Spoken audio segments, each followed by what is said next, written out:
এই এফসিপিএস নামক স্বপ্নের ডিগ্রির পিছনে প্রতি সেশনেই অনেকেই দৌড়ায় থাকেন।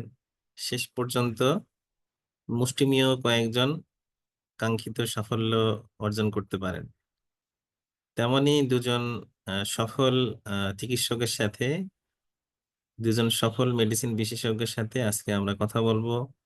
তাদের সফলতার পিছনের গল্প কি ছিল, ওনারা কিভাবে নিজেদেরকে তৈরি করেছিলেন এই ডিগ্রি অর্জনের জন্য। আমাদের যে অনেকগুলো বাধা থাকে, রিটেন, ওসপি, আইউই, ক্লিনিক্যালের মধ্যে শর্ট কেস, লং কেস, এইগুলোর প্রিপারেশন ওনারা কিভাবে নিয়েছিলেন, এটা আজকে ওনারা শেয়ার করবেন। যেগুলো আমাদের পরবর্তী সেশনের জন্য, অর্থাৎ জুলাই সেশনের জন্য পাথেয় হিসেবে থাকবে। তো আজকে আমাদের সাথে যে দুজন চিকিৎসক যুক্ত আছেন, নতুন ফেলো, সদ্য এফসিএস ডিগ্রি অর্জনকারী doctor Uddipan Das and doctor Owais Maruf ভাই। আহ, ডাক্তার ওয়াইস মারুফ, উনি ওসপিআই ক্লিনিক্যাল নিয়ে কথা বলবেন, আর ডাক্তার উদ্দীপন লিখিত পরীক্ষার প্রস্তুতি সম্পর্কে একটু কথা বলবেন। উদ্দীপন, আমাকে শোনা যাচ্ছে? জি জি। জি ভাইয়া, আসসালামু আলাইকুম। হ্যাঁ, শোনা যাচ্ছে ভাইয়া। হ্যাঁ, হ্যাঁ উদ্দীপন, তাহলে তুমি শুরু করো। আচ্ছা।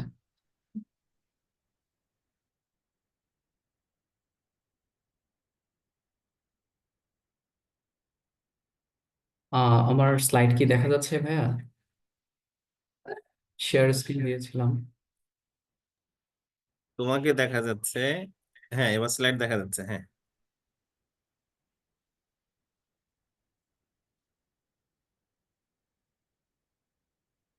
জি, আসসালামু আলাইকুম।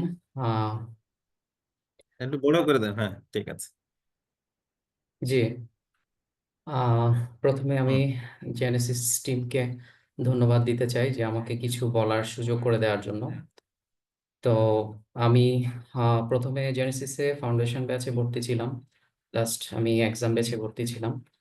তো ফাউন্ডেশন ব্যাচে ভর্তি হওয়ার পরে আমি মেনলি হচ্ছে এমসিপিএস এক্সামে অ্যাপিয়ার করি এবং গত জুলাই সেটা পাশ করেছিলাম এবং এই জানুয়ারিতে আমি এফসিপিএস পাশ করি। তো পুরো জার্নিতে জেনেসিস আমাকে অনেক হেল্প করেছে এবং আমি অনেক বেশি কৃতজ্ঞ জেনেসিস টিমের প্রতি।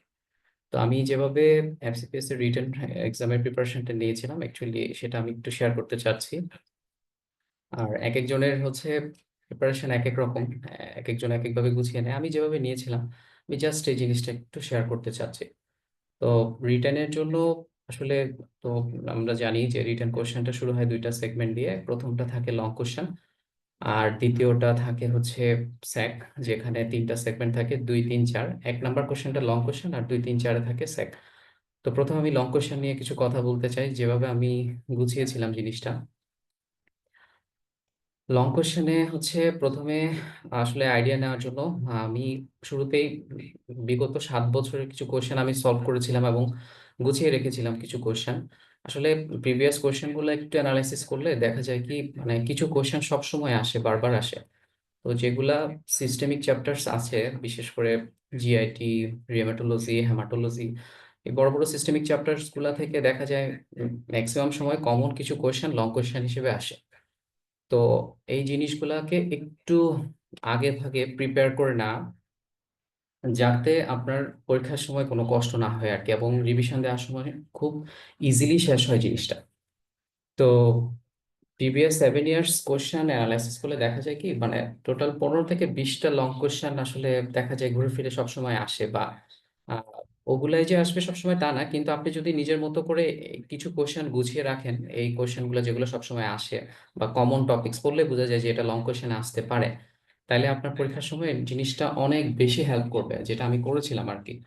তো সেটা নিজের মতো করে বিভিন্নভাবে আপনি করতে পারেন। বাজারে লং কোশ্চেনের বইও পাওয়া যায়। সেটা কালেক্ট করে নিজের মতো করে জাস্ট গুছিয়ে নেওয়া প্রত্যেকটা সিস্টেমের সাথে, যে আসলে প্রতিটা সিস্টেমে সর্বোচ্চ হলে 2 থেকে 3টা মানে লং কোশ্চেন আসে সবসময় বা আসার মতো। তো সেটা ওভাবে একটু গুছিয়ে রাখলে পরবর্তীতে দেখা যায় কি অনেক হেল্প হয়। পরীক্ষার সময় বারবার রিভিশন দেওয়া যায়। আর এই লং কোয়েশ্চেনটা এভাবে গোছানো থাকলে আপনি রিভিশনের মাধ্যমে জিনিসটাকে নিজের আয়ত্তে রাখবেন এবং একটা নির্দিষ্ট সময়ের মধ্যে আপনি সেটা শেষ করতে পারবেন। যেটা গুছানো না থাকলে আসলে অনেক বেশি কষ্ট হয়, যেমন পরীক্ষার সময় সময়ও বেশি লাগে। টাইম ম্যানেজমেন্টটা তো এখানে খুবই জরুরি। সাধারণত আমি 45 থেকে 50 মিনিট এরকম সময় রাখতাম প্রতিটা লং কোয়েশ্চেন মানে লেখার জন্য। তো এই 45 মিনিট থেকে 50 মিনিটের মধ্যে চেষ্টা করতাম যে যাতে এটা শেষ হয়, নাহলে কিন্তু স্যাকের উপর একটা প্রেশার পড়ে যায় যে কিছু স্যাক দেখা যাচ্ছে ভালো হচ্ছে, ভালো মতো লিখতে পারছে, আবার কিছু স্যাক ভালো মতো লিখতে পারছি না। আর এই যে লং কোয়েশ্চেন গুলো গুছানো থাকে ওগুলো হচ্ছে আমি বারবার রিভিশন দিতাম, রেগুলার রিভিশন দিতাম, এবং হচ্ছে ক্লাস টেস্টে প্র্যাকটিস করতাম। বিশেষ করে আমি তো লাস্ট জেনেসিস এক্সাম বেঁচে ছিলাম। তো মোটামুটি প্রতি যে গুছানো লং কেস গুলো এগুলা যেগুলো গুছানো থাকতো দেখা যেত এখান থেকে ক্লাস টেস্টে যে কোনো একটা কোশ্চেন আসতো সিস্টেম থেকে। তো সেটা ওভাবে যেভাবে গুছিয়ে রেখেছিলাম সেভাবে আমি লেখার চেষ্টা করতাম, এবং আমার কোথায় ভুল হচ্ছে যে সলভ ক্লাসে সেটা আমি আইডেন্টিফাই করতাম এবং পরবর্তী সেটা কারেক্ট করার চেষ্টা করতাম যে যে না জিনিসটা আমাকে এভাবে লিখতে হবে। আর রিটেনের যে ব্যাপারটা লং কোশ্চেনের সেটা হচ্ছে কিছু একটা প্যাটার্ন ফলো করে লিখতে হয় আসলে লং কোশ্চেনের। তো সেটা এর আগেও আলোচনা হয়েছে, মানে সেটা পড়লে বুঝতে পারবেন যে ক্লাসগুলো এর আগেও হয়েছে এটার ব্যাপারে যে কিভাবে লিখতে হয়। সাধারণত হয় কি মানে তিনটা ভাগে লং কোশ্চেনটা লিখতে হয়। পরীক্ষায় আসো এভাবে, যেমন হচ্ছে আহ প্রথমে আমাদের ইভালুয়েশন থাকে, ক্লিনিক্যাল ইভালুয়েশন থাকে, পরবর্তীতে 2 নাম্বার স্টেমে থাকে হচ্ছে সেটা কিভাবে আমরা ইনভেস্টিগেট করব, 3 নাম্বার ইয়েতে থাকে হচ্ছে যে কিভাবে আমরা ম্যানেজ করব। তো এই এই লেখাটা লেখার জন্য আলাদা একটা প্যাটার্ন আছে যেটা আপনি রেগুলার ক্লাস টেস্টের মাধ্যমে নিজেকে আপডেট করতে পারবেন যে কোন জিনিসটা লিখলে বেশি মার্কস পাওয়া যাচ্ছে বা কোন জিনিসটা আমার বাদ যাচ্ছে। তো ক্লাস টেস্টের আসলে কোনো বিকল্প নেই, রেগুলার যদি ক্লাস টেস্টগুলো দেখা যায় তাহলে হয় কি জিনিসটা আয়ত্তের মধ্যে চলে আসে। এই জন্য রিটেনের প্যাটার্নটাকে ঠিক করার জন্য ক্লাস টেস্ট খুবই জরুরি। আর যেটা বলেছি বারবার বলবো যে হাতে গোনা যে কতগুলো সিস্টেম আছে লং মানে বড় চ্যাপ্টার গুলা, বিশেষ করে সর্বোচ্চ হলে 10-12টা চ্যাপ্টার হবে।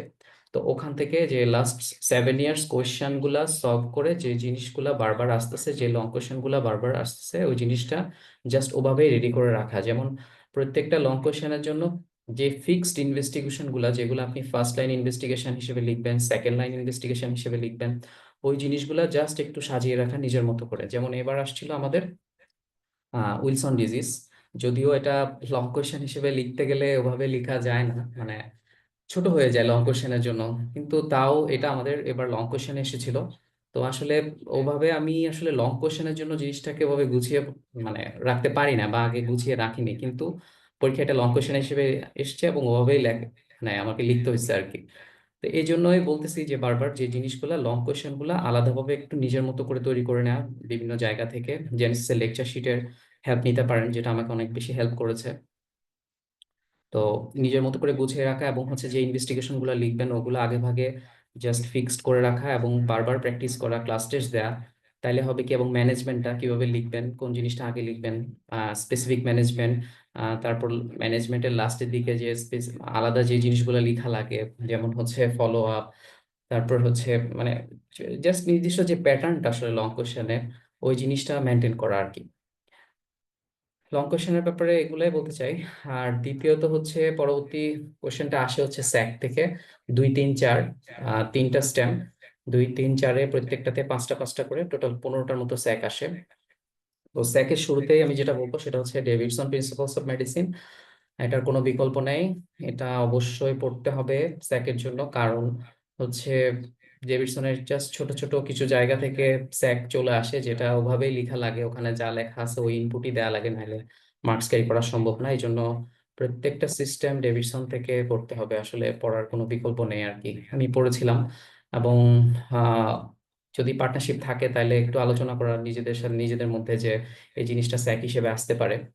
তো একটু হেফাজত থাকতে পারে ডেভিডসনের, কারণ আসলে স্যাকে যেভাবে চাই যে কিভাবে ম্যানেজ করতে হবে, কিভাবে ট্রিটমেন্ট দিতে হবে, ওই জিনিসটা একটু বিভিন্ন জায়গায় বিভিন্নভাবে থাকে।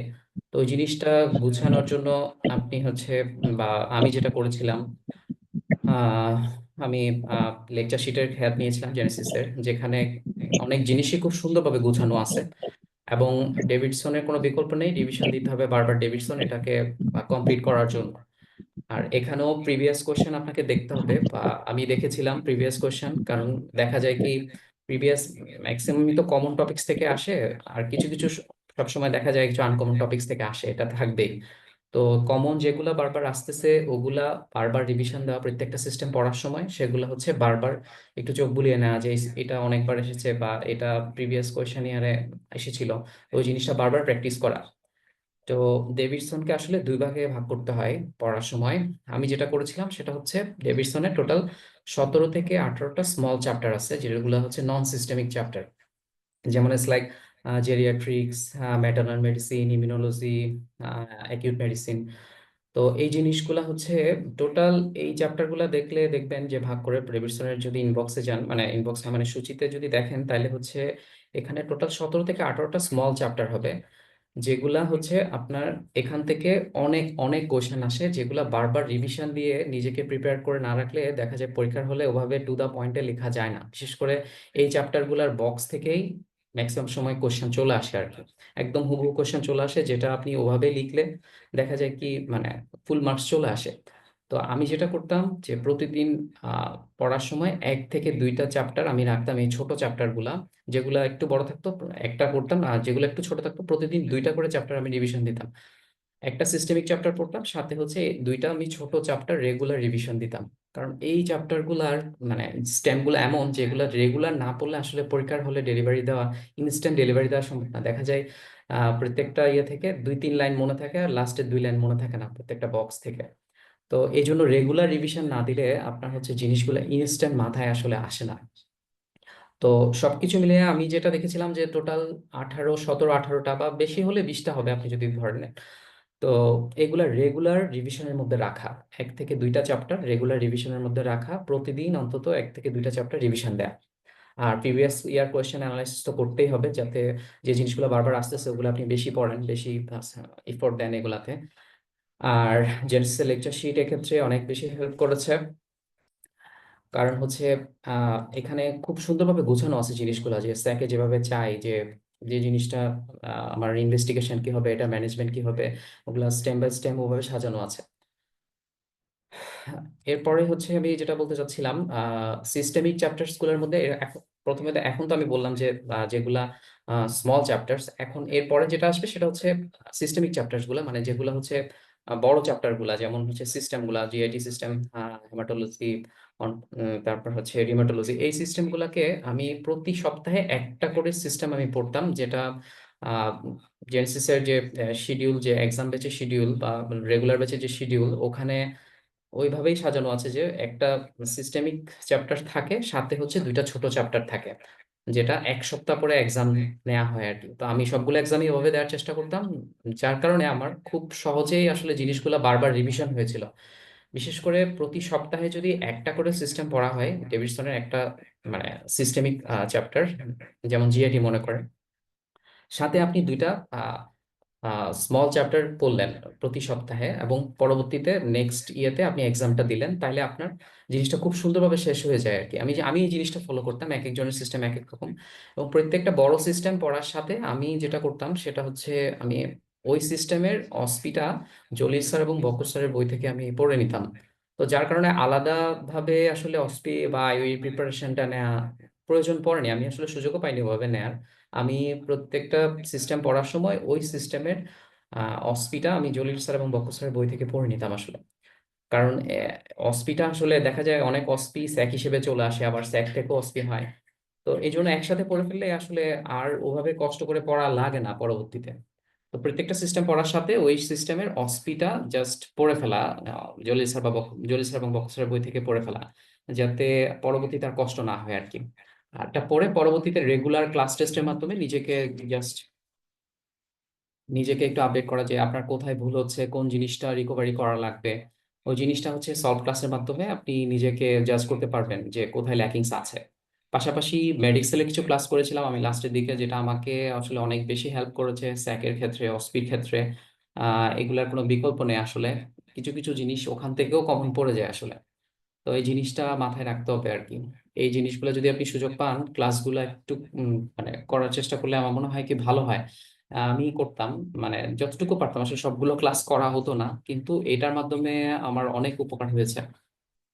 আর তৃতীয়ত হচ্ছে এরপরে যেটা টাইম ম্যানেজমেন্ট, স্যাকের টাইম ম্যানেজমেন্টে আমি তো বলেছিলাম যে লং কোয়েশ্চেনে আমি 45 থেকে 50 মিনিট সময় হাতে রাখতাম, আর স্যাকে হচ্ছে শর্ট কোয়েশ্চেন গুলোতে আমি টোটাল 8 মিনিট করে রাখতাম প্রত্যেকটা স্যাকের জন্য।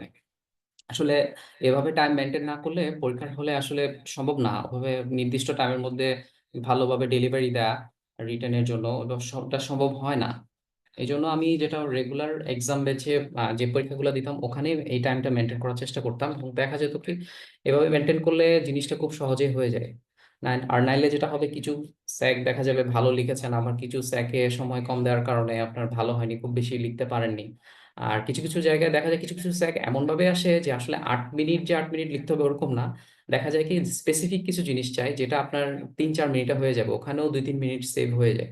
তো এটা পরের বিষয়, কিন্তু 8 মিনিট ধরে রেখে আসলে ইয়ে করাটা ভালো আর কি, আমি যেটা মনে করতাম বা আমি যেটা ফলো করতাম। আর রেগুলার, বারবার বললাম যে regular revision of Davidson non systemic chapter, বিশেষ করে geriatrics, immunology, clinical decision making, এই টাইপের চ্যাপ্টার গুলা প্রতিদিন রিভিশন না দিলে পরীক্ষার হলে আসলে ওই সময় ইনস্ট্যান্ট 2টা লাইন মনে পড়ে, লাস্টের 3টা লাইন আর মনে থাকে না। আর জেনেসিসের এক্সক্লুসিভ লেকচার শিটের কথা তো বললামই, হ্যাঁ, যেটা কিছু কিছু জিনিস মানে এত সুন্দরভাবে গুছানো আছে যেটা আসলে অনেক হেল্প করে, যেটা ডেভিডসন থেকে আসলে ভাবে লেখা বা ডেলিভারি দেওয়া সম্ভব না। আর ইয়ার ক্ষেত্রে, স্যাকের ক্ষেত্রে ইনভেস্টিগেশন লেখার সময় বক্স বা চার্ট করে লেখাটা খুবই ভালো, এতে টাইম খুব মানে টাইমটা বাঁচানো যায় আর কি। আর স্যাকের ক্ষেত্রে আমি যেটা করতাম, যে স্যাক গুলো আসলে স্যাক তো একদম ফিক্সড করে আসে, সিনারিও বেস থাকে, যে একটা নির্দিষ্ট ডায়াগনোসিসকে বেস করে এটা দেয়া হয়।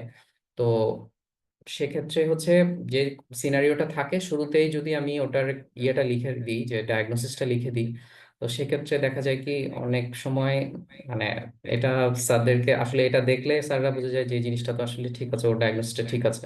তো কিছু কিছু কোয়েশনে দেখা যায় কি ডিডি টাইপের থাকে, তো ওসব ক্ষেত্রে ডিডি লেখাই ভালো, স্পেসিফিক কোনো ডায়াগনোসিস না লিখে ডিডি লেখাটাই ভালো। আর যদি কনফিউশন থাকে আমি বলবো যে এটা না লেখাটাই বেটার, ডিডি বা ডায়াগনোসিস কোনোটাই না লিখে যেটা চাইছে বা সেই অনুযায়ী সেই প্যাটার্নে ম্যানেজমেন্ট বা ইনভেস্টিগেশন লেখা আর কি। ম্যাক্সিমাম কোয়েশনেই দেখা যায় একটা নির্দিষ্ট সিঙ্গেল ডায়াগনোসকে বেস করে সিনারিও দেওয়া হয়। তো ওটা যদি একদম কনফার্ম থাকে তাহলে ওটা আগে লিখে দেওয়া হয় ভালো আর কি, এটা ডায়াগনোসিস, এটা দেন হচ্ছে আপনি ম্যানেজমেন্ট লিখলেন বা ইনভেস্টিগেশন লিখলেন। তো মোটামুটি এটাই ছিল আমার প্রেজেন্টেশনের পার্ট। তো আমি যেভাবে নিজেকে প্রিপারেশন নিয়েছিলাম, আমি নিজে প্রিপারেশন নিয়েছিলাম জাস্ট ওভাবে বলার চেষ্টা করেছি। আর পাশাপাশি আমি রোহিত ভাইয়ের প্রতি অনেক কৃতজ্ঞ, কারণ আমি ঢাকা মেডিকেলের ট্রেনিং করেছিলাম। ক্লিনিক্যালের ক্ষেত্রে আমি কিছু দু একটা কথা বলতে চাই। হ্যাঁ, এটার পাশাপাশি আসলে ক্লিনিক্যালটাকেও জোর দিতে হবে, কারণ হচ্ছে ক্লিনিক্যালটা আসলে পরে সময় পাওয়া যায় না, পরীক্ষা দেওয়ার পরে নিজেকে গুছানো বা আগে থেকে গুছানো না থাকলে ক্লিনিক্যালটা আসলে পরীক্ষার পরবর্তীতে খুবই কম সুযোগ পাওয়া যায়। তো ভাইয়া অনেক হেল্প করেছিল ক্লিনিক্যাল পার্টে আমাকে, কারণ হচ্ছে ওয়ার্ডে ভাইয়ার সাথে রেগুলার যোগাযোগ রাখতাম, ভাইয়া কোনো কেস পেলে নিজে ডেকে এনে দেখাতো, বা আমি কোনো সময় বললে ভাই আমি কিছু কেস দেখতে চাই, ভাই আসলে কোনো সময় না করেনি, যখন যেটা ভালো কেস পেয়েছে সব সময় দেখিয়েছে, মানে অনেক বেশি কৃতজ্ঞ ভাইয়ার প্রতি। যখন যেটা হেল্প চেয়েছি সব সময় পেয়েছি, এবং জেনেসিসের পুরো টিমের প্রতি আমি কৃতজ্ঞ। ওকে অসংখ্য ধন্যবাদ। উদ্দীপন, তোমাকেও অনেক অনেক অভিনন্দন এবং তোমার জন্য দোয়া। আহ, এবং একই সাথে তোমাকে আমরা পরশুদিন আমাদের প্রোগ্রামে তোমার দাওয়াত, ঠিক আছে? জি ভাইয়া, অসংখ্য ধন্যবাদ। আচ্ছা, এ পর্যায়ে আমরা অসপি, আইই এবং ক্লিনিক্যাল পার্ট নিয়ে কথা বলবো আমাদের নতুন ফেলো ডাক্তার ওয়াইস মারুফ ভাইয়ের সাথে। ডাক্তার মারুফ ভাই, শোনা যাচ্ছে? আসসালামু আলাইকুম। হ্যাঁ, শুনতে পাচ্ছি। রইস ভাই, শুনতে পাচ্ছেন? সালাম। তাহলে ভাইয়া আমাদের ওই অসপিআই এবং ক্লিনিক্যাল সম্পর্কে বলেন, যে কিভাবে সামনে জুলাই সেশনের জন্য আমরা প্রস্তুতি নিব। আচ্ছা, আসসালামু আলাইকুম সবাইকে। ওয়ালাইকুম আসসালাম। আল্লাহর অশেষ রহমত এবং শুক্রিয়া যে এবার 2025-এর জানুয়ারিতে এফসিবিএসটা কমপ্লিট হয়েছে। আহ, তা আমি শুরু করি। আমাদের হচ্ছে অসপি, আইওই এবং ক্লিনিক্যাল, আজকে 3টা টপিকস নিয়ে আমি যেভাবে প্রিপারেশন নিয়েছিলাম সেটা একটু সংক্ষেপে বলতে থাকি। তো আহ, আমি হচ্ছে আমার নাম হলো ডাক্তার মোহাম্মদ ওয়াইস মারুফ রহমান। আমি প্রথমে ট্রেনিং করেছি হলো ময়মনসিংহ মেডিকেল কলেজ এবং sir Salimullah medical college Mirpur হাসপাতাল, এই দুই জায়গায় ট্রেনিং করছি। মেডিকেলে এফসিবিএস এর যে জার্নিটা, এটা আসলে মানে একটা বিশাল কিছু। মানে প্রথম দিকে যখন ট্রেনিং করতাম আমার কাছে মনে হতো মানুষ কিভাবে এফসিবিএস পরীক্ষাতে মানে অ্যাপিয়ার করে, বা এত বিশাল মহাসমুদ্রের মাঝে মানুষ কিভাবে বের হয়ে আসে। তো ট্রেনিং করতে করতেও আসলে এটা দিশা আসলে ওইভাবে পাই নাই যে কিভাবে সম্ভব, কারণ আমরা ওয়ার্ডে যেভাবে রুগী দেখি বা পেশেন্ট ম্যানেজ করি, প্রচুর পেশেন্ট আসে ওয়ার্ডে, কিন্তু পরীক্ষাটা তো ভিন্ন সম্পূর্ণরূপে। তো কিভাবে এটা আসলে মানে ঠিক একদিন দুই দিনে হয় নাই, আর পরীক্ষাও দেওয়া লাগছিল কয়েকবার। তো সবকিছু মিলিয়ে আস্তে আস্তে আল্লাহ পাক সহজ করে দিছে। এটা আমি সবসময় বিশ্বাস করতাম, যে আল্লাহ, যে আমরা সবসময় বলি যে আল্লাহ ইজ দ্য বেস্ট প্ল্যানার। কারণ আমরা এক পর্যায়ে আমি ভাবছিলাম যে পরীক্ষা হয়তো পাশ হবে না, কিন্তু এখান বিপদ থেকে আল্লাহ পাকে উদ্ধার করছে। আচ্ছা, আমরা অসপি নিয়ে শুরু করি। অসপিতে ম্যাটেরিয়ালস হচ্ছে এটা স্বাভাবিকভাবে হচ্ছে ডেভিডসন 24 এডিশন। এই এখন এছাড়া আর এডিশনাল কি কি জিনিস আমরা অসপিতে কাজে লাগাইছিলাম, জলিল স্যারের অসপি বই, এটা সবাই জানেন। রিদমের অসপি বই আবু বকর স্যারের। প্রিভিয়াস কোশ্চেন 21 থেকে 24 সাল। তারপর আচ্ছা, এখন আমি এটা বলি, প্রিভিয়াস কোশ্চেন আমরা কোথা থেকে কালেক্ট করব। আমি ব্যক্তিগতভাবে প্রিভিয়াস কোশ্চেন গুলা জেনেসিস থেকে কালেক্ট করছিলাম। মানে আমি প্রায় যখন আসতাম, তখন অসপি যখন শুরু হয়েছিল তখন থেকে লাস্ট পর্যন্ত যে কয়টা অসপি হয়েছে, সব কয়টা অসপির কোশ্চেন জেনেসিসে আছে, বা অন্য কোথাও থেকে আপনারা চাইলে বিসিবিএস থেকেও কালেক্ট করতে পারেন। এটা লাগবেই, তাইলে আপনার একটা মানে আইডিয়া হয়ে যাবে যে আসলে কি ধরনের কোশ্চেন আসে এবং স্যাররা কি ধরনের কোশ্চেন পছন্দ করে। তারপরে এমআরসিপি পার্ট 2 এর সময় এই এই বইটা আমি পড়ছিলাম 2000 পিকচার্স, এটার পিডিএফ আছে আমাদের সবার কাছে আছে, ইনশাল্লাহ কারো লাগলে বলেন আমি পাঠাই দিব। এটা সারোয়ার হোসেন নামে একজন লিখছিল, এখানে শুধু মানে বিভিন্ন ছবি, এই ছবিগুলো আলটিমেটলি মানে এফসিপিএস আর এমআরসিপি তে খুব বেশি পার্থক্য নাই। এইটা আপনারা মানে খুব বেশি হলে হার্ডলি 2-3 দিন লাগবে খালি ছবিগুলো একবার তাকাইতে। এটা একটু কষ্ট করে আপনারা দেখে নিয়ে দেখেন, ঠিক আছে? এটা অনেক অনেক হেল্প হয় এই ছবিগুলো একবারে মানে একটু মনোযোগ দিয়ে দেখতে থাকলে। আচ্ছা, অসপি লেকচার ফ্রম মেডএক্সেল, যেহেতু আমরা পরীক্ষা দিচ্ছি বিসিবিএস এ, এটা তো সবাই জানেন যে আসলে ওরকম মানে আমাদের গাইডলাইন বলতে গেলে প্রিভিয়াস কোশ্চেনই, আর হচ্ছে হলো জেনেসিস থেকে যে হেল্পগুলো পাই। তবে রিসেন্ট কিছু বছরে মানে মেডএক্সেল কিছু অসপি ক্লাস নিছে, মানে আমাদের বাংলাদেশের প্রতিযশা বিভিন্ন স্যারদের। যেমন এখানে আমাদের হচ্ছে হলো আবুল কালাম আজাদ স্যার আছে, জহির স্যার আছে, তারপরে হচ্ছে আলী হোসেন স্যার আছে চিটাগাং এর, রুবিনা ম্যাডাম আছেন, আরো অনেকে আছেন। তো উনাদের যে লেকচার গুলা একটু কষ্ট করে, শুধু যে লেটেস্ট লেকচার এই বছরের তা না, লাস্ট 1-2 বছর ধরে যে লেকচার গুলা ওনারা নিয়েছে, এগুলার পিডিএফ কিন্তু সবগুলাই পাওয়া যায়, একটু খুঁজলে পাবেন। কারো যদি ব্যক্তিগতভাবে লাগে তাহলে আমাকে একটু বলেন, আমার কাছেও আছে, অথবা জেনেসিসেও হয়তো আছে। প্রতি বছরই দেখা গেল 4 থেকে 5টা স্যার 20টা 25টা অসপি নিত। তো সেইগুলা হচ্ছিল যত্ন করে আমরা পিডিএফ করে রেখে দিছিলাম। ধরেন 1 বছরে যদি 4টা স্যার নেয় তাহলে প্রায় 80টা অসপি, এইভাবে 3 বছরে নিলে প্রায় হচ্ছে হলো 240টা অসপি, এটা কিন্তু হিউজ। তো এটা আমাদের অনেকটা হেল্প করছে যে পরীক্ষার কোশ্চেন সম্পর্কে আইডিয়াতে, যে কি ধরনের কোশ্চেন আসতে পারে। আচ্ছা, প্রিভিয়াস জেনেসিস অসপি সলভ, এইটা প্রসঙ্গে একটু বলি। জেনেসিসে আপনার পরীক্ষা হয় হচ্ছে হলো মূলত একটা ফাউন্ডেশন ব্যাচ, একটা রেগুলার ব্যাচ, একটা এক্সাম ব্যাচ, এরকমই দেখছিলাম। তো আমি হলো সবসময় এক্সাম ব্যাচে ভর্তি হইতাম, কিন্তু এক্সাম ব্যাচে দেখা গেল যে 2টা অসপি পরীক্ষা হইতো।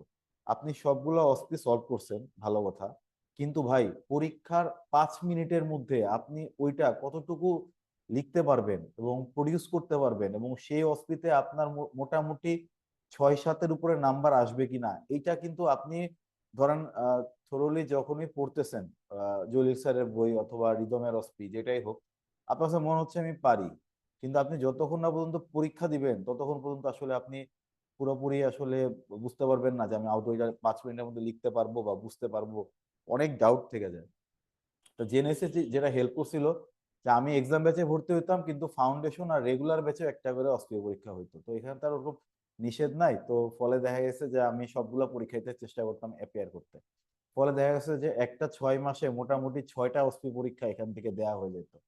এটা কিন্তু অনেক বড় একটা মানে পাওয়া, কারণ হচ্ছে যে আপনি যখন সম্পূর্ণ নিজের থেকে একটা অস্পি পরীক্ষা দিবেন, আপনি বুঝতে পারবেন যে তাইলে আমার নাম্বার যাই হোক না কেন, আমি ফেল করি কোনো সমস্যা নেই, তখন বুঝতে পারবেন যে আমার ল্যাকিংস গুলো কি। কিন্তু আমি যতই বই পড়তে থাকি, আমার কাছে বই পড়লে মনে হবে আর এটা তো পারা যায়, কিন্তু পরীক্ষার হলে লেখাটা কিন্তু ভিন্ন জিনিস। আচ্ছা, এরপরে আব্দুল্লাহ স্যারের রেডিওলজি যে বইটা আছে, আচ্ছা হ্যাঁ, এই বইটা থোরো পুরাটাই পড়তে হবে, আমি আবারও বলতেছি পুরাটাই পড়তে হবে। পুরাটা কেন, মানে এখান থেকে মানে আসলে বাদ দেওয়ার তো সুযোগ নাই। কারণ আমরা তো আসলে এফসিপিএস মেডিসিন তো পরীক্ষায় পাস না শুধু, মানে আমাদের তো ধরেন সব ধরনের রুগী দেখাই লাগবে, বা চেম্বারে হোক বা ওয়ার্ডে হোক, সব ধরনের রুগী আসে। কাজেই আপনার এখানে কোনো কিছু বাদ দেওয়ার সুযোগ নেই। আপনি যখন আব্দুল্লাহ স্যারের বইটা পড়বেন, প্রথমবার পড়তে হয়তো একটু কষ্ট লাগবে। এ- এখানে আপনার ইগুলা প্রথম দিকে যেমন হচ্ছিল রেসপিরেটরি সিস্টেম আছে, তারপর রিমাটোলজির অস্পি যেগুলো কমন আছে, সিটি স্ক্যান আছে, ইআরসিপি আছে, এমআরসিপি আছে নতুন বইগুলাতে। এইগুলার পাশাপাশি ধরেন যেগুলো অ্যাবডোমিনাল এক্সরে মনে হয় যে খুব একটা কাজে লাগে না, ভলভুলাসের এক্সরে, এটাও কি কাজে লাগবে। রিউমাটোলজিতে আমরা দেখছি হচ্ছে হলো অ্যালক্যাপ্টোনিউরিয়া, তারপর হচ্ছে হলো শিউরোগাউট, যেগুলো একটু কম আসে। আসুক, কম আসুক, সমস্যা কি, আপনার হাতে বই আছে, আপনি এটা থরোলি দেখে যান। বেশি ভিতরে অত ডিটেলস পড়া দরকার নেই, আপনি ছবিটা মাথায় নিয়ে রাখেন।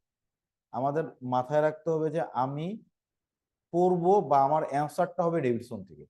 ডেভিডসনে যদি একটা ডিজিজের 2টা বা 3টা ইনভেস্টিগেশন থাকে, স্যারদের মাথায় কিন্তু অস্পিতে ওই 2-3টাই থাকে। ঠিক আছে, আপনার বেশি লেখা লাগবে না, কিন্তু আপনি মানে সবগুলা ছবি দেখে যান। আহ, এটা আসলে অনেক হেল্প হবে। এটা একটা এক্সাম্পল দিচ্ছি। 24-এর যে জুলাইতে রিটেনে একবার আসলো ছিল প্যারাকোয়েট পয়জনিং। ঠিক আছে, তো 24-এর জুলাইতে আমার পরীক্ষা খারাপ হয়েছিল অস্পিতে। তো অস্পিতে আমি যাই যখন দেখলাম যে প্যারাকোয়েট পয়জনিং আসছে, তা আমি ভাবলাম যে এটা কি একই কোশ্চেন রিটেনেও দিল আবার অস্পিতেও দিল, এটা কি তাইলে মানে কোনো একটা ভুল হচ্ছে কিনা। এই ভাবতে ভাবতে আমার প্রায় 3-3.5 মিনিট শেষ হয়ে গেল, মাত্র 5 মিনিট, হাতে আছে আর 1.5 মিনিট। ঠিক আছে, তখন আমি যখন বুঝলাম যে না এটা প্যারাকোয়েট পয়জনিং, তখন কিন্তু আমার হাতে আছে আর 1 মিনিট, আমি এই কোশ্চেন অ্যান্সারটা ভালো করে লিখতে পারিনি। তো মানে বিষয়টা তখন আমি বুঝলাম যে আসলে আগের বছর আসুক, পরের বছর আসুক, রিপিট হইতেই পারে। এই বিসিএস এর পরীক্ষা মানে এনিথিং কুড বি পসিবল। এখানে আপনার রিপিটও হইতে পারে, আপনার হচ্ছে হলো ডেভিডসনের ছবিও দিতে পারে, বাইরের ছবিও দিতে পারে। এইটা মানে বায়াস হওয়া যাবে না, সব কোশ্চেন গুলাই আমাদের ধারণা থাকতে হবে আর কি। স্যাররা আসলে চায় যে আপনি যখন একটা স্পেশালিস্ট হবেন, সব ধরনের টপিকস আপনি টাচ করছেন কিনা, সেই জিনিসগুলোর উপর ভিত্তি করে স্যাররা হচ্ছে কোশ্চেন গুলা করে। তো এই জন্যই বলতেছি যে মোটামুটি আপনারা প্রথম থেকে যারা ট্রেনিং করতেছে, শুরুতে জলিল স্যারের বইটা না পড়লেও হয়, আপনারা ডেভিডসন পড়েন আগে, পড়ার পরে আব্দুল্লাহ স্যারের বইটা একটু দেখেন। যখন দেখবেন যে না মোটামুটি আমার হয়ে গেছে, মানে মোটামুটি আমি একটা বুঝে গেছি, তখন ধীরে ধীরে জলিল স্যারের বই সলভ করবেন, রিদম সলভ করবেন। তারপর তারপরে সব পড়া যখন শেষ হয়ে যাবে, প্রিভিয়াস কোশ্চেন গুলা আপনারা কালেক্ট করে এগুলা সলভ করা শুরু করবেন। আচ্ছা, আমি কিভাবে পড়ছিলাম, আমি পড়ছিলাম হচ্ছিল আমার দুজন স্টাডি পার্টনার ছিল। তো আমরা আসলে পার্টনারশিপ করেই পড়তাম। পার্টনারশিপের সুবিধা আছে, কিছু অসুবিধা আছে মাঝে মাঝে। যেমন কঠিন পড়াগুলো খুব দ্রুত হয়ে যায়, আবার মাঝে মাঝে দেখা গেছে যে মানে একটু গল্প টল্প বেশি হয়। কিন্তু তারপরও আমার পরামর্শ হচ্ছে যদি সম্ভব হয় তাহলে একটা পার্টনার জোগাড় করে ফেলবেন, যে একদম আপনার মতো স্টেডি পার্টনার, যে মানে ধরেন আপনার একদিন পড়তে ইচ্ছা করতেছে না, সেদিন সে আপনাকে হচ্ছে ইনিশিয়েট করে পড়তে বসাবে, এরকম আর কি। স্যাক্রিফাইস করা লাগবে অনেক কিছু, মানে আপনার জীবনের অনেক কিছু, অনেক সবকিছু স্যাক্রিফাইস করে, দেখা গেলো ছুটির দিন হোক বা চেম্বার হোক, সবকিছু স্যাক্রিফাইস করে মানে একটু এফসিএস এর জন্য কষ্ট করা লাগবে। যাদের পার্টনার নাই, চেষ্টা করবেন যদি কেউ থাকে যে যার সাথে হোয়াটসঅ্যাপে পড়া যায়, এটাও ভালো। আর একান্ত না থাকলে তখন একাকা পড়বেন, সমস্যা নেই। একাকাও যে মানুষ পাস করতেছে না এমন না, একাকাও তো মানুষ পাস করতেছে। তবে পার্টনার থাকলে জিনিসটা সহজ হয়ে যায় অনেক। আচ্ছা, এবার হচ্ছে আহ আপনারা যে একটু আগে উপানন্দ ভাই বলে গেল যে এসএ কিউ, এফসিপিএস এর রিটেনের যে এসিকিউ, এটা প্রিভিয়াসলি সমস্ত এসিকিউ সলভ করবেন, এইটা আপনার বেশিরভাগ কভার করে ফেলবে আপনার অস্পিতে। ঠিক আছে, তারপরে ডেভিডসনের যত ছবি আছে সেটা আপনি অবশ্যই মার্ক করে দেখতে হবে। এখন আমার কথা মনে হচ্ছে যে সব ছবি, আমি বলবো যে মোটামুটি সবই ছবি। একটা পর্যায়ে আপনি বুঝতে পারবেন যে কোন ছবিটা ইম্পর্টেন্ট কোনটা ইম্পর্টেন্ট না, কিন্তু সেটা বোঝার জন্য আপনার সব ছবি পড়া লাগবে। প্রথম থেকে বা মাঝামাঝি ট্রেনিং থেকে আপনারা আস্তে আস্তে সব ছবিগুলো দেখতে থাকেন, এবং ডেভিডসনে যে কথাগুলো লেখা আছে ছবির নিচে সেই কথাগুলো মুখস্থ করে ফেলতে হবে। আচ্ছা, তারপরে প্রতিটা অস্পি, যেসব বইগুলোর কথা বলছি সেই বইগুলো থেকে প্রত্যেকটা অস্পি একটু কষ্ট করে পড়বেন। তারপরে একবার পড়লেন, দুইবার পড়লেন, 3 নাম্বার বার চেষ্টা করবেন যে বইটা যখন রিভাইজ করবেন তখন শুধু কোশ্চেন দেখে 5 মিনিটের মধ্যে অ্যান্সারটা একা একা লেখার। মানে এই ক্ষেত্রে আপনি নিজেকে একটু কষ্ট দিতে হবে, মানে মানে না দেখে লেখার প্র্যাকটিসটা শুরু করতে হবে। 5 মিনিটের মধ্যে দেখে নিজেই নিজেকে জাজ করতে হবে যে আমার কোনটা বাদ গেল, আমি ভুল করলাম কিভাবে, বা আমি নিজেই এই কোশ্চেনে আমাকে কত দিব। ঠিক আছে, এটা করতে পারলে অনেক উপকার হয়। তারপরে পরীক্ষা যখন চলে আসবে, অলরেডি যদি আপনার আগে প্রিভিয়াস এসএকিউ আর অসপি গুলা সলভ হয়ে থাকে, তাহলে পরীক্ষার আগে তো আপনারা রিভিশন দিতে সময় লাগবে না, আপনি ওগুলা রিভিশন দিবেন। প্রিভিয়াস এসএকিউ অসপি থেকে অনেক কোশ্চেন কমন করে। ঠিক আছে, আর চেষ্টা করবেন যে সব পড়া হয়ে গেলে আপনি অসপি এক্সাম গুলো ছিল অ্যাটেন্ড করার জন্য। আচ্ছা, আইওই, এবার আমরা তাহলে অসপির ক্ষেত্রে মোটামুটি শেষ হলো। আহ, এর বাইরে খুব বেশি কিছু লাগবে না। আর দুই একটা টপিকস থাকবে 10টার মধ্যে। ওই দুই একটা টপিক সব যে আমাদের পারা লাগবে এমনও না। আল্লাহর উপর ভরসা করে পরীক্ষা দিয়ে চলে যাবেন, ইনশাল্লাহ ভালো হবে পরীক্ষা। আচ্ছা, আইওই, আইওই জিনিসটা আমাদের কাছে নতুন। পিসিবিএস এর স্যাররাও এই জিনিসটা শুরু করেছে, 3 বছর হলো। তো এটার গাইডলাইনটা কিভাবে পাইলাম আহ, সেটা বলতেছি। এখানে জলিল স্যারের বইতে আইওই এর সিলেবাসটা সুন্দর করে দেয়া আছে। Emergency evolution, emergency management, chronic disease, public health, recent update, communication, এই জিনিসগুলা আগে হচ্ছিল প্রিভিয়াস কোশ্চেন গুলা কালেক্ট করে লাস্ট 3-4 বছরে কি কি আইওই আসছে এবং এটার কোশ্চেনের প্যাটার্ন কিরকম এবং অ্যান্সার গুলা আমরা কিভাবে দিচ্ছি, এইটা একটু কষ্ট করে কালেক্ট করবেন। এট ফার্স্ট আমি বলতেছি যে প্রিভিয়াস কোশ্চেন গুলা দেখেন, তাইলে আইডিয়া পাবেন আর কি, মানে এই গাইড বইয়ের চেয়ে। আইওর জন্য হচ্ছিল জলিল স্যারের বই আছে, এবং আমি যেটা করছিলাম সেটা হচ্ছিল প্রিভিয়াস কোশ্চেন কালেক্ট করছি। আইও জিনিসটা যেহেতু নতুন, আমি খুব বেশি কিছু পড়ি নাই। ইসের প্রিভিয়াস কোশ্চেন গুলোই আমরা সলভ করছিলাম। প্রিভিয়াস কোশ্চেন ছাড়াও অনেক কিছু কিছু বই এখন বাজারে আসছে। ইকরা সিরিজের বই, ওই বইটাও ভালো, ওইটাও আপনারা দেখতে পারেন। তারপরে যেটা করতে হবে মূল, আইওইটা আসলে একজন পড়ে হবে না। এটা আপনার যে পার্টনার, সেই পার্টনারের সাথে আপনারা এমন ভাবে অ্যাপ্রোচ করবেন যে আমরা একজন কোশ্চেন করতেছি আরেকজন অ্যান্সার দিচ্ছি, হ্যাঁ ঠিক আছে কিনা, একজন একজন কাছে ঠিক আছে কিনা। একটু হয়তো কষ্ট হবে, কিন্তু যদি এইভাবে করতে পারেন তাহলে আপনার এই জিনিসটা অনেকটা সহজ হয়ে যাবে। অথবা ওই সেম যেটা বললাম যে হোয়াটসঅ্যাপ গ্রুপেও যদি আপনারা 3-4 জন থাকেন, একজন কোশ্চেন করবে আর একজন শুধু অ্যান্সার দেবে, সবাই না। তাহলে কি ভুল করতেছে বা আপনি কত দিবেন, এই জিনিসগুলা অনেকটা ক্লিয়ার হয়ে যাবে সবার জন্য। আচ্ছা, যেমন আইওতে কিছু জিনিস আমি যদি একটু সংক্ষেপে বলি, ইমার্জেন্সি ইভালুয়েশন আর ইমার্জেন্সি ম্যানেজমেন্ট, এখানে আমাদের ডেভিডসনে আমি চ্যাপ্টার ওয়াইজ ইমার্জেন্সি গুলো সিলেক্ট করছিলাম যে কোন কোন ইমার্জেন্সি আসতে পারে। পরীক্ষার কোশ্চেন আপনার কমন আসবে, মানে কমনের বাইরে কখনো দেয় না। একটা জিনিস আমি ভাবতাম যে পরীক্ষায় লেস কমন কোশ্চেন একদমই আনলাইকলি। পরীক্ষায় স্যাররা চিন্তা করে যে একটা স্টুডেন্ট বাংলাদেশের প্রেক্ষাপটে ওয়ার্ডে সবচেয়ে বেশি কমন কোন ডিজিজ গুলা পাচ্ছে, সেই ডিজিজ গুলার উপরে বেস করে আইএ কোশ্চেন গুলা করা হয়। ঠিক আছে, যেমন আমি কিছু এক্সাম্পল নিয়ে আসছি যে neutropenic sepsis, tumour lysis syndrome, status epilepticus, RPGN, hypoglycaemia, DKHHS, poisoning, যে কোনো কিছুই আসতে পারে। পয়জনিং এর ক্ষেত্রে দুইটা কথা বলি। একটা হচ্ছে যে আমরা যখন পড়ি তখন আমাদের কাছে মনে হয় না যে অ্যালুমিনিয়াম ফসফাইড এটা তো অত বেশি কমন না, এটা মনে হয় আসবে না, যেটা পরে পড়ি বা এটা বাদ দেই। লেড পয়জনিং এটা হয়তো আসতে পারে কিন্তু অত বেশি ইম্পর্টেন্ট না। ইম্পর্টেন্ট কি? ইম্পর্টেন্ট আমরা চিন্তা করি হলো OPC poisoning, alcohol poisoning, salicylate poisoning, TCA poisoning. কিন্তু কোশ্চেন গুলো তো দেখছেনই গতবার আসছিল প্যারাকোয়েড, এবার আসছে অ্যালুমিনিয়াম ফসফাইড।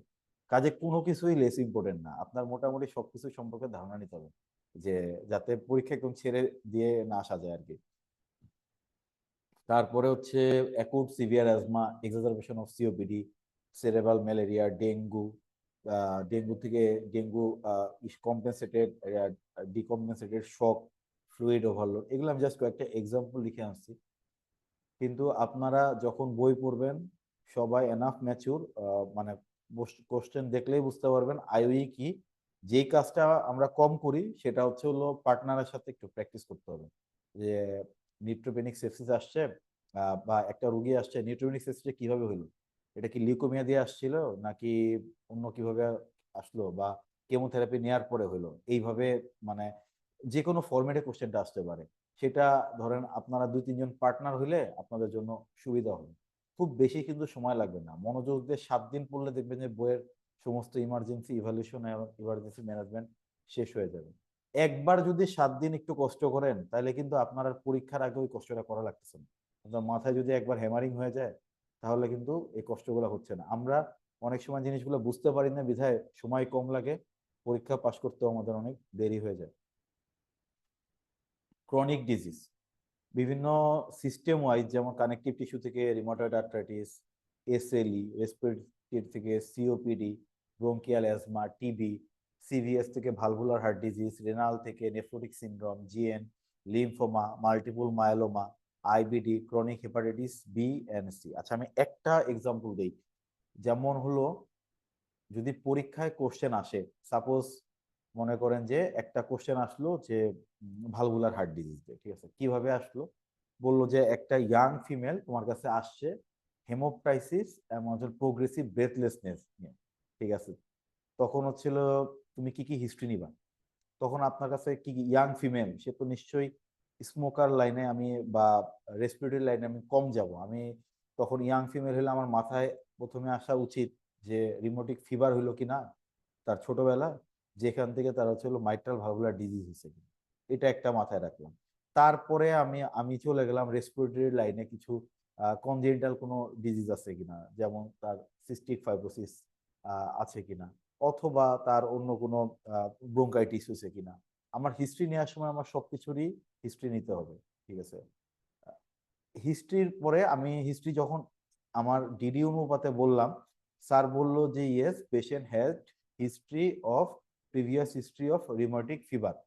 তখন আপনি বুঝে গেলেন যে এই কোশ্চেনটা তাহলে আমার আসতেছে যে এখন তাহলে রিউমাটিক ফিভার থেকে এখন মাইট্রাল ভালভুলার ডিজিজ। আপনি এতটুকু তো আপনি তখনই বুঝে গেলেন, অলরেডি আপনি এখানে মোটামুটি 6 পেয়ে যাবেন। তখন আপনি ডায়াগনোসিস করে ফেললেন। এরপরে স্যার বললো যে এখন তুমি কি করবা, তা আপনি অবশ্যই হচ্ছে হলো কালার ডপলার ইকো করবেন। ইকো করে দেখবেন যে মাইট্রাল ভালভের থিকনেস কত। থিকনেস যদি আপনার সিভিয়ার হয়ে যায়, লেস দেন 1 সেন্টিমিটার স্কোয়ারের চেয়ে কম হয়ে যায়, বেশি হয়ে যায়, তখন আপনি বললেন। বলার পরে তখন স্যার বলল যে এখন তুমি কি করবা, তাহলে মাইট্রাল ভালভ রিপ্লেসমেন্ট করবে। মাইট্রাল ভালভ রিপ্লেসমেন্ট করার পরে তাহলে মাইট্রাল ভালভ রিপ্লেসমেন্ট করলে তুমি কি ড্রাগ দিবা, আমি হচ্ছে যেহেতু ভালভুলার হার্ট ডিজিজ আমি এখানে অ্যান্টিকোয়াগুলেন্টের ক্ষেত্রে ছিল ওয়ারফেরিন দিব। ওয়ারফেরিন দিলে তুমি কিভাবে মনিটর করবা, কোশ্চেন কিন্তু সহজ, কোনো কঠিন কোশ্চেন পরীক্ষায় আসে না। তখন আমি বললাম স্যার আমি পিটিআইএনআর করবো, রেগুলার ফলো আপে আমি ইকোকার্ডিওগ্রাফি করবো, তার ক্লিনিক্যালি দেখবো তার সিমটম গুলা সাবসাইড করছে কিনা। আচ্ছা ঠিক আছে, এখন দেখলা তুমি যে পিটিআইএনআর বেশি, স্যাররা এত সহজে ছাড়বে না, লাস্টে চলে যাবে যে পিটিআইএনআর বেশি, তখন তুমি কি করবা, তার মানে কি আপনার হচ্ছে ব্লিডিং এর টেন্ডেন্সি বেশি হবে, তাহলে ওয়ারফেরিন ডোজ কমায় দিতে হবে। এইটা এখন এই পর্যায়ে মানে তাহলে কোথায় ছিল যে একটা রোগী আসছে হেমোপ্টাইসিস, সেখান থেকে আপনার একদম মনিটরিং পর্যন্ত চলে গেছে কিন্তু জিনিসটা। ঠিক তেমনি রিউমাটয়েড আর্থ্রাইটিসের ক্ষেত্রে আপনি ডায়াগনোসিস থেকে বা ক্লিনিক্যাল ফিচার থেকে লাস্টে চলে যাবে হচ্ছে হলো আপনি যখন বলবেন যে 5.1 এর চেয়ে বেশি, +28, তাহলে এখানে রোগীকে আমরা এরপরে কি দিব, আমরা হচ্ছে হলো বায়োলজিক্স দিব। তো বায়োলজিক্স দেওয়ার আগে আমরা কি কি পরীক্ষা করব বা কিছু প্রিকশন করব কিনা, তখন বলবেন যে জি স্যার আমরা এখানে রুগীর হচ্ছিল ল্যাটেন্ট টিবি আছে কিনা, বিসি এইচআইভি আছে কিনা, এগুলা দেখবো। তখন আপনাকে কোশ্চেন করবে তাহলে ল্যাটেন্ট টিবির ধরো তার হচ্ছিল কোয়ান্টিফায়ার গামা রিলিজ আছে, এটা পজিটিভ, তুমি তাহলে এখন টিবির মানে দিবা কি রেজিমেন্ট কি দিবা, ল্যাটেন্ট টিবি রেজিমেন্ট। তো ল্যাটেন্ট টিবি রেজিমেন্ট আপনার হচ্ছে 3 মাস আইসোনিয়াজাইড রিফাম্পিসিন অথবা 6 মাস আপনার দিবেন আইসোনিয়াজাইড। এইটা এই পর্যন্ত চলে যায় স্যার। আবার লাস্টে এটা যখন পারবেন তখন আপনাকে জিজ্ঞেস করবে যে ল্যাটেন্ট টিবি আপনার হচ্ছে ডোজ কি আছে, আইসোনিয়াজাইড আর রিফাম্পিসিনের ডোজ কি আছে। তার মানে কোশ্চেন শুরু হইছে progressive multiple small and large joint pain, কোশ্চেনটা শেষ হইছে ল্যাটেন্ট টিবির ম্যানেজমেন্ট দিয়ে। বোঝা গেছে তো? তাহলে এইখান থেকে ওই পর্যন্ত আমার যাইতে হবে। এইভাবে মাথায় নিতে হবে যে একটা কোশ্চেনের শুরু কোথায় হবে, শেষ কোথায় হবে। এইভাবে হচ্ছে হলো আপনার ক্রনিক ডিজিজ গুলা সবগুলা যখন পার্টনারের সাথে বা নিজে পড়বেন তখন এইভাবে একটু গুছায় পড়তে হবে। ঠিক আছে? মূলত আমরা রিটেন যখন মোটামুটি সলভ করে ফেলি, এসএকিউ এবং লং কোশ্চেন পড়া হয়ে যায়, আপনার অসপিআই প্রায় 80%ই পড়া হয়ে যায়। যে অল্প কিছু বাকি থাকে সেগুলা সর্বোচ্চ 1-2 মাস একটু ভালো করে প্র্যাকটিস করলে এগুলা নিয়ে আর কেউ আটকায় না। আচ্ছা, লং কেস, শর্ট কেস। আচ্ছা, আইওর ক্ষেত্রে আরো কয়েকটা কথা ছিল, ইমার্জেন্সি ইভালুয়েশন ম্যানেজমেন্ট আর হচ্ছে ক্রনিক ডিজিজ। পাবলিক হেলথ গুলো হচ্ছে কমন কিছু পাবলিক হেলথ, যেমন এইচআইভি, তারপরে হেপাটাইটিস বির একটা পেশেন্ট বিদেশে যেতে পারছে না, কি করব। রিসেন্ট আপডেটের ক্ষেত্রে কি করা যায়?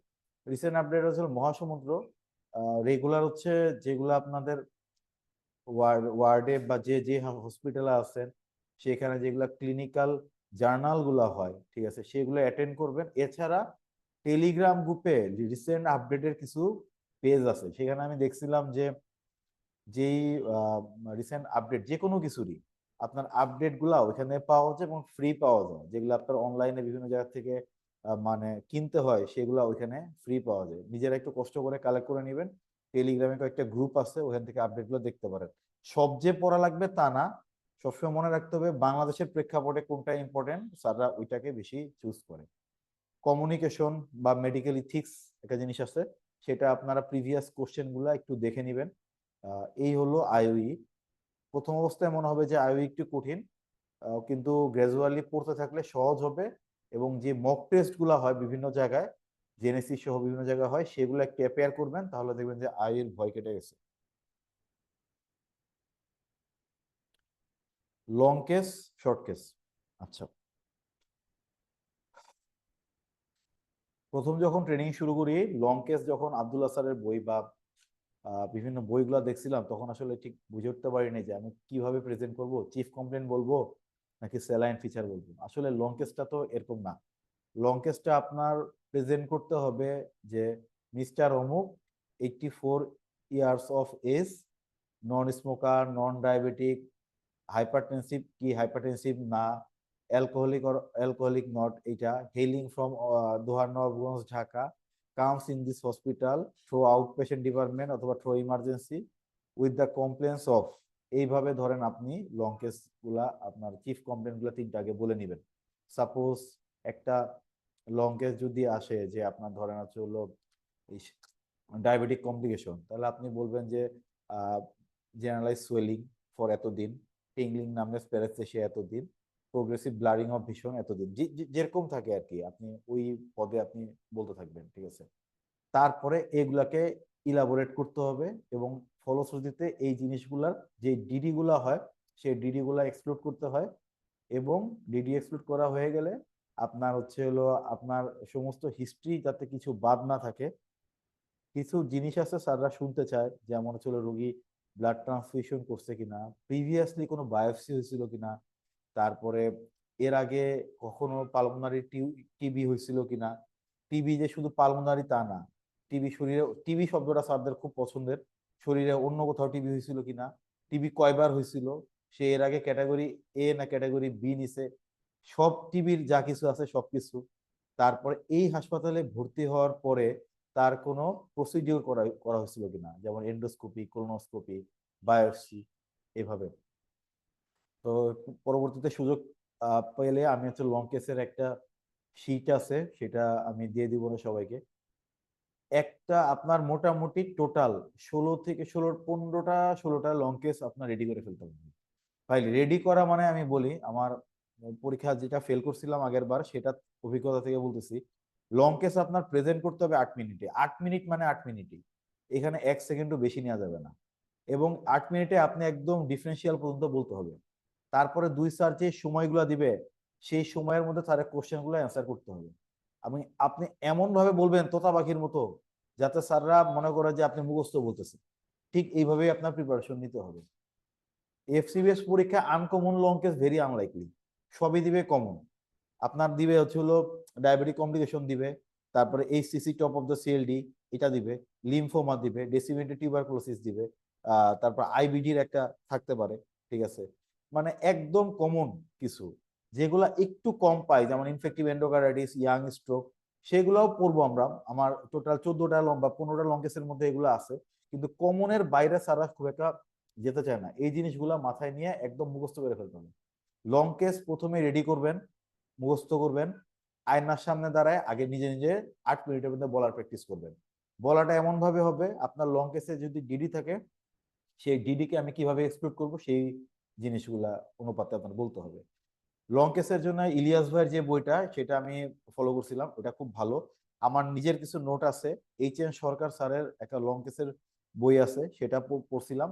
এবং আরেকটা বই আমি লিখি নাই, সেটা হচ্ছে হলো এখন আহ, ইসের খুব একটা পাওয়া যায় না, সেটা হলো শহীদ, ডাক্তার শহীদ ভাইয়ের, মানে এই সিলেবাসের আগে এই এখন যে এফসিএস পরীক্ষার যে সিলেবাস হয় তার পূর্ববর্তী যে সিলেবাস ছিল সেই সিলেবাসের উপর বেস করে শহীদ ভাইয়ের ইসের রিটেনের গাইড ছিল, আর হচ্ছে লং কেসের বই ছিল। আমি লং কেসের বইটা পড়ছিলাম, চমৎকার একটা বই, সেইখানে ক্রসিং গুলা খুবই সুন্দর, ঠিক আছে। এই জিনিসগুলা খুবই ইম্পর্টেন্ট।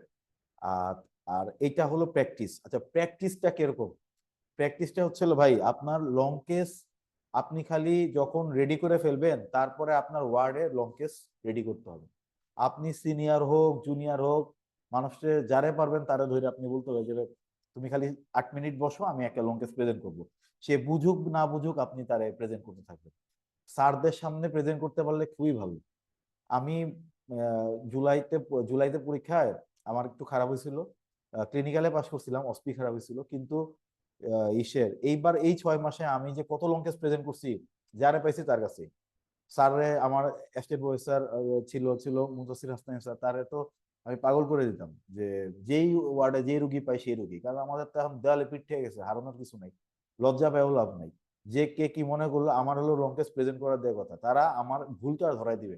প্রেজেন্ট করার উদ্দেশ্য কি, আমি যে ভুলটা পরীক্ষার হলে করব সেই ভুলটা যাতে আমি আগেই করে ফেলি এবং ওটা আমি শুধরাই যাই। একটা ছোট এক্সাম্পল দিই, আমার যখন একটা অবস্ট্রাকটিভ জন্ডিসের লং কেস একদিন আমি প্রেজেন্ট করলাম ওয়ার্ডে আমার এই স্যারের কাছে।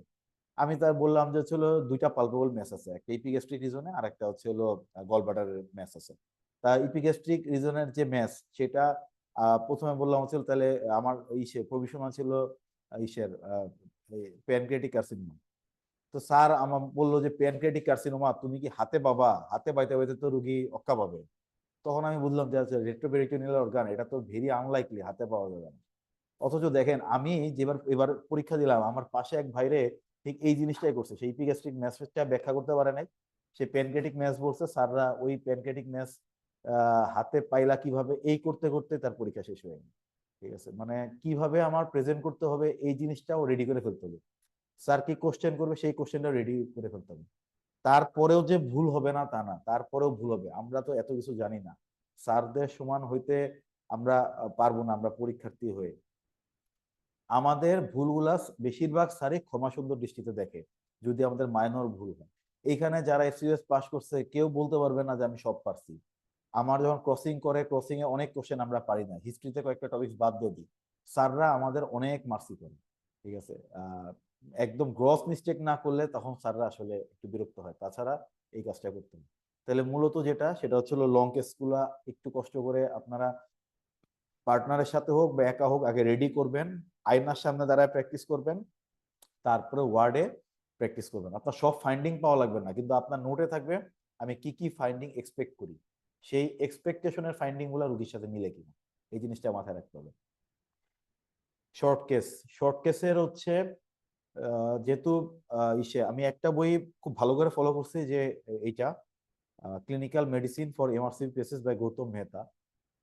আর বলার প্র্যাকটিসের জন্য ছিল খায়রুল ভাইয়ের বইটা, সেকেন্ড এডিশন। ঠিক আছে, খায়রুল ভাইয়ের বইটা খুবই চমৎকার।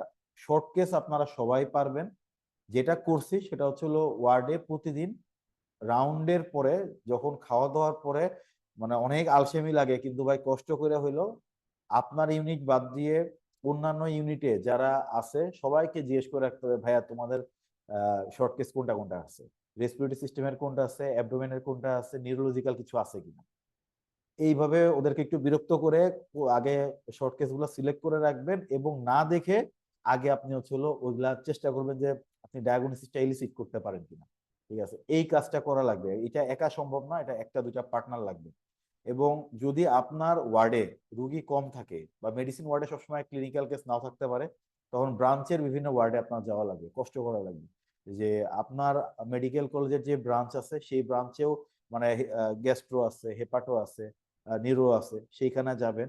এবং সপ্তাহে 2 দিন বা আপনার সময়ের উপর ভিত্তি করে 3 দিন একজন বা দুইজন পার্টনার নিয়ে ঢাকার বিভিন্ন সেন্টারে যাওয়া লাগবে লাগবে লাগবে। এনআইসিভিডি, এনআইডিসিএইচ, এইভাবে ভাই আপনার দেখতে দেখতে এক সময় শর্ট কেস আপনার ডাল ভাত মনে হবে। কিন্তু শুধু এক ওয়ার্ডের উপর বেস করেন, আমি বলতেছি না যে খালি ওয়ার্ডে দেখে মানুষ পাস করে না, পাস করছে ঠিকই, কিন্তু আপনার একটা, আপনি যখন অনেক শর্ট কেস দেখবেন না, তখন আপনার একটা মানে ভালো একটা ন্যারেটিভ তৈরি হবে। আপনার তখন মানে পরীক্ষার হলে যেগুলো আসবে সেগুলো নিয়ে আপনার খুব একটা কষ্ট করতে হবে না, আপনি দেখবেন যে চটপট বলে ফেলতে পারতেছেন। স্যাররা পরীক্ষার হলে কনফিডেন্স দেখে, মানে কেউ তোতলাইতেছে বা কেউ ধরেন কনফিডেন্ট না, এই জিনিসটা স্যাররা আসলে ওইভাবে আহ, খুব একটা পছন্দ করে না। আচ্ছা, এখন হচ্ছে যেমন শর্ট কেস পরীক্ষায় অনেক কিছু আমরা পারি, অনেক কিছু পারি না। আবার কেউ যদি, স্যাররা যদি বুঝে যায় যে এই কোশ্চেন জানে, তাহলে কিন্তু স্যাররা খুব বিরক্ত হয়। এবার ডিএমসি তে আমার পরীক্ষা ছিল, একটা শর্ট কেস আমি 3টা পারার পরে চতুর্থ শর্ট কেস আমাকে একটা ফান্ডাস দেখতে দিছে।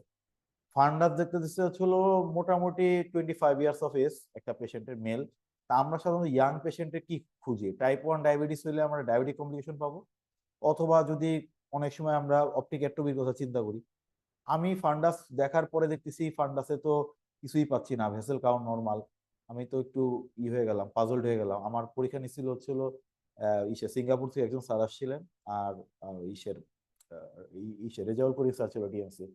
তা আমি বললাম যে, মানে আমি একটু ভকরাই গেলাম, বললাম স্যার আমি তো আসলে খুব একটা কিছু পাচ্ছি না, কেমন জানি নর্মালের মতোই তো লাগতেছে, মানে আমি নর্মাল লাগতেছে এটাও বলি নাই, নর্মালের মতো লাগতেছে এভাবে বলছিলাম। তো এই জিনিসটাই ছিল ভাই আসলে পাশ করার ক্ষেত্রে মানে পরে স্যার বলতে তুমি লাঙের বেজ দেখো, তখন আমি ভাবলাম লাঙের বেজ দেখবো, লাঙের বেজে ফান্ডাসের সাথে সম্পর্ক কি। লাঙের বেজ দেখি যে এন্ড ইন্সপিরেটরি ক্রিপিটেশন, তাহলে কি হলো, এটা কি ডিপিএলডি হয়েছে, তা ডিপিএলডি আর এর সাথে কি তাহলে স্ক্লেরাইটিস নাকি ভাস্কুলাইটিস প্যাপিলোডিমা নাকি, কেন দিল এটা আমাকে। তারপরে ফেস দেখো, ফেস দেখে আমি আর খুঁজে পাচ্ছি না যে ফেসে কি আছে, আমি বলতে পারি না ফেসে কি আছে। তারপরে আমি বললাম যে স্যার, আমি একবার মাথায় আসলো যে সিস্টেমিক স্ক্লেরোসিস কিনা। 5 মিনিট মাত্র সময়, এর মধ্যে ফান্ডাস দিয়ে শুরু করতে, লাংয়ের বেস দেখাইছে, ওইটা দেখাইছে। আমি লাস্টে বললাম স্যার, লাং ফান্ডাস তো আমার কাছে নর্মালি মনে হচ্ছে, লাংয়ের বেজে বেজাল কিউবিটেশন, আমি তো স্যার আর আসলে বুঝতে পারতেছি না। তো স্যার হাসতে হাসতে চলে গেল, বললো যে সব বুঝতে পারলে তো হইতোই। আমি তো পাজল হয়ে গেলাম, এটা তাহলে কি হইলো তাহলে। এটা আসলে ছিল ভাই নর্মাল ফান্ডাস, আর লাংয়ের বেজে ছিল হলো ডিপিএলডির ফাইন্ডিং। ঠিক আছে, আর রোগীর যদিও মানে পুরোপুরি ডেভেলপ করে না, এটা সিস্টেমিক স্ক্লেরোসিসের পেশেন্ট ছিল। কিন্তু প্রথমে যখন আমি ফান্ডাস দেখে আন্দাজে কিছু বলি নাই যে এটা ডায়াবেটিক বা বানায় বানায় কিছু বলি নাই, স্যাররা ওই জিনিসটাই নোট করছে যে আমি যা পাইছি তাই বলছি যে নর্মাল ফান্ডাস। এই জন্য ধরেন আমার ডায়াগনোসিসটা আমি হয়তো বলতে পারি নাই, কিন্তু স্যাররা কিন্তু পছন্দ করছে যে না, ও তো কেস জানেও না, বা ও যতটুকু বুঝতে পারছে ততটুকু বলছে। তো এই জন্যই একটা মানে একটু কথা বললাম যে আপনারা হচ্ছিল মানে নিজেরা দেখবেন, এবং আরেকজনের ফাইন্ডিং না, আপনার নিজের মনে যে ফাইন্ডিংটা আছে সেই ফাইন্ডিংটা আপনার এলিসিট করতে হবে। ঠিক আছে, তো আর লাস্টলি একটা কথা বলি যে এখানে রইসুজ্জামান ভাই আছে, রইসুজ্জামান ভাইয়ের কাছে আমি চিরকৃতজ্ঞ। কারণ হচ্ছে আমার রিটেন থেকে শুরু করে অসপি, আইওই এবং ক্লিনিক্যালে সর্বদা যে সাহায্য উনি করে গেছেন তা আমি ভুলবো না। তো উনার প্রতিটা কথা, প্রতিটা নোট আমাকে অনেক হেল্প করছে, এবং আমি মানে লাইনে নিয়ে আসতে আমাকে হেল্প করছে যে আমি মানে এফসিবিএস এর যে যে লাইনে আমাদের পড়াশোনা করা উচিত, অনেক সময় আমরা বুঝি না, অনেক বেশি পড়ে ফেলি বা ওগুলা লাগে না। ওই জিনিস থেকে বের হয়ে এসে মোটামুটি এই লাইনে আসতে আমাদেরকে অনেক হেল্প হয়েছে। ঠিক আছে, সবাইকে ধন্যবাদ। রোহিত ভাই শুনতে পাচ্ছেন? হ্যাঁ হ্যাঁ, ওয়াইস মারুফ, অনেক ধন্যবাদ। এবং জেনেসিস পরিবারের পক্ষ থেকে আবারও অভিনন্দন। এবং সেই সাথে আগামী পরশুদিন দেখা হবে ইনশাল্লাহ আমাদের প্রোগ্রামে। আর যে কথাগুলো আমাদের পার্টিসিপেন্ট শুনলো, সামনে জুলাই সেশনে অনেকের এফসিবিএস পরীক্ষা, এমসিবিএস পরীক্ষা আছে, অনেকের ফেজে পরীক্ষার্থীও আছে এখানে। তাদেরও অনেক কাজে দিবে আশা করি ইনশাআল্লাহ। কারো কোনো প্রশ্ন আছে মারুফ ভাইয়ের কাছে? কেউ কি কিছু জিজ্ঞেস করতে চান? আচ্ছা, কারো কোনো প্রশ্ন না থাকলে আমরা এখানে শেষ করে দিই। হ্যাঁ, জিনি আপু কি আছেন? জিনি আপু মনে হয় নাই। হ্যাঁ, জুলফিকার ভাই। হ্যাঁ, হ্যাঁ, জিনি আপু কি কিছু বলবেন? জিনি আপু আছেন? নাই মনে হয়। আসি ভাইয়া, হ্যাঁ, ঠিক আছে। কংগ্রেচুলেশন। জিনি আপু হুম, ভালো আছেন? হ্যাঁ ভালো আছি ভাইয়া। আচ্ছা। মারুফ মারুফ অনেক সুন্দর হ্যাঁ, ক্লাস হয়েছে। আমি আসিফ। আসিফ, আচ্ছা। এই রইস ভাই, হ্যাঁ আমি দুইটা কোশ্চেন নিয়ে আসছি। হ্যাঁ এগুলা যদিও ডাল ভাত সবার জন্য, তো একবার একটু বলে দিই, ঠিক আছে? হ্যাঁ হ্যাঁ, অবশ্যই অবশ্যই অবশ্যই। একটা হচ্ছে এ 20 years old ম্যান, সাইড হয়ে গেছে। হ্যাঁ,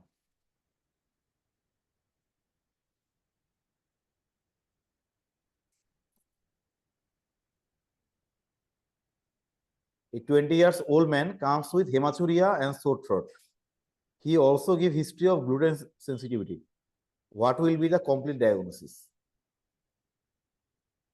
এই কোশ্চেনটা নিয়ে আসছি কারণ এই কোশ্চেনটা একবার এফসিএস পরীক্ষা আমি ভুল করছিলাম। এর আগে প্রিভিয়াস একটা পরীক্ষায় এই ধরনের একটা কোশ্চেন আসছিল।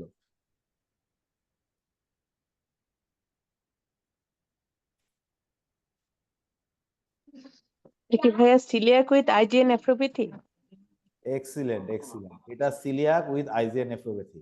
ঠিক আছে, কিন্তু মানে কোশ্চেনটা এমন ভাবে ছিল যে আমাদের আসলে আইজিএন নেফ্রোপ্যাথি নাকি পোস্ট স্ট্রেপ্টোককাল গ্লোমেরুলোনেফ্রাইটিস অনেক সময় একটু ভুল হয়ে যায়। পরে রইসুজ্জামান ভাই এই জিনিসটা ক্লিয়ার করে দিয়েছিল।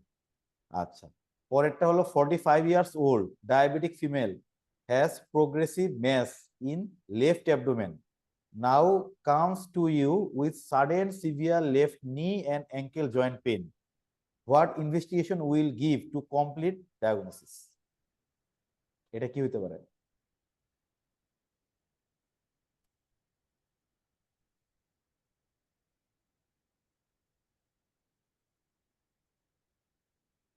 এটা কি সিএমএল নাকি এর ডায়াবেটিক? সাথে ইউরিক অ্যাসিড মানে গাউটের কি না ভাইয়া? এটা সিএমএল ডায়াবেটিক থেকে বলছে। Gout. Excellent, excellent. CML Gout. With out. CML থেকে Gout. গাউট। হ্যাঁ, সিএমএল থেকে গাউট হয়েছে।